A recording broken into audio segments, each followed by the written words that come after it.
you want to know how an introvert deals with leadership roles? Generally, leadership roles for introverts doesn't really go well, because there's either an outspoken or a louder person in the team that usually overpowers the introvert.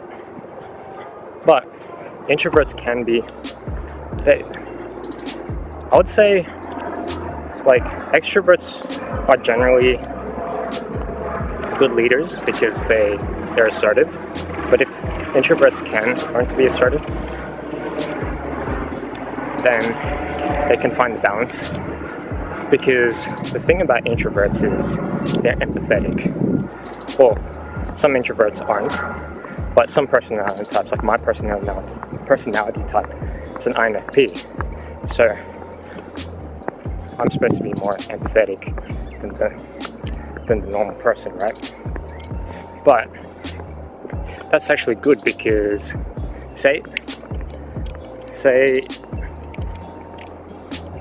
in a group setting, if you're a leader and you ask someone to do something and they don't do something, right? And you, as an introvert, you sort of get to understand their point of view. You get to understand what makes them tick as a person, right? But the thing about that is, with bigger groups, you can't always do that, right? But with smaller groups, you can be an effective leader. But with extroverts, good thing about extroverts is they get things done. So you kind of have to have a balance. You kind of have to have, so on a team, you kind of have to have someone that pushes everyone to do things, and you kind of have to have someone that keeps the morale high, because the person that pushes everyone to do things, they can get things done, but the morale of the group, yeah, they can pretty much decrease the morale if they're too critical or if they're too harsh to everyone.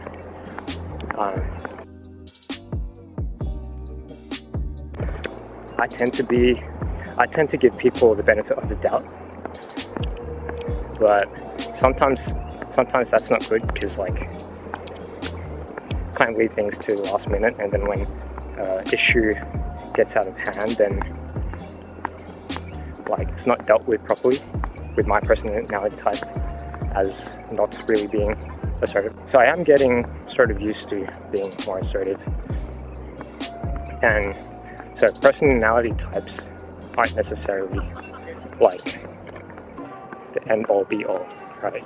You can practice certain traits, you can get better at certain traits. It's a bit dark. For instance,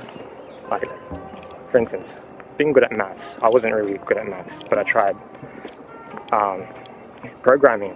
I'm not really good at programming, but that's what I actually try. I go the extra mile for that. So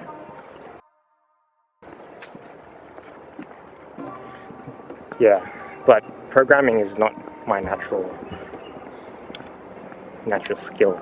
Like, I actually failed some subjects in that, and the second time, like the introductory to programming, like TSD, I think, technical software development, I think I failed that the first time, and the second time I did that, I pretty much got like a HD for that.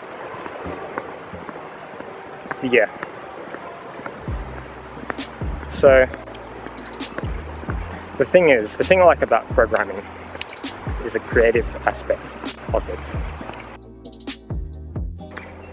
The part in programming where you just have to stick to standards and procedures and all that generally doesn't fit well with INFPs. So sticking to standards generally doesn't fit well with INFPs, because they like to think out of the box. They like to be creative, right?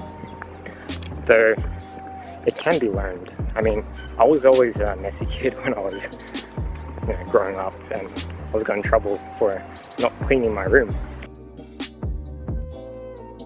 And there's a saying that having a messy room means a messy mind, right? But then sometimes you're actually more organized when you're messy, because it's organized mess. So you keep all the mess in one spot and you know where it is. And then when someone fixes it and someone cleans it up, then you misplace where you put everything because, you know, they cleaned everything. Another thing about mess is that sometimes you don't have time to clean, but it's good to clean. But sometimes just busy, and sometimes being too much a perfectionist and too much of an orderly person takes up the time that you can use to be productive in other areas. Yeah. So I'm getting better now. I'm getting more disciplined. So I think it's better to be creative and then learn to be disciplined and organized than the other way around, because you could always learn how to be organized and you could always discipline yourself.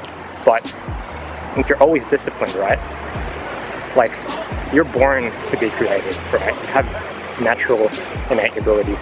You can learn to be creative, but you won't get that far,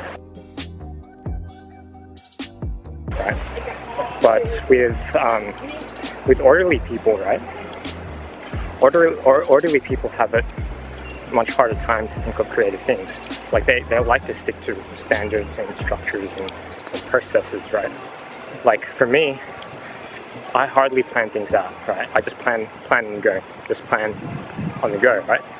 Which it turns out okay for me because I still plan, but I don't do it in a way where I plan things and then those plans have to be structured and set in stone, right? I just, you know, plan things, and then if there's something that goes wrong, or something happens and I need to change schedule, then I'm more than happy to change schedule.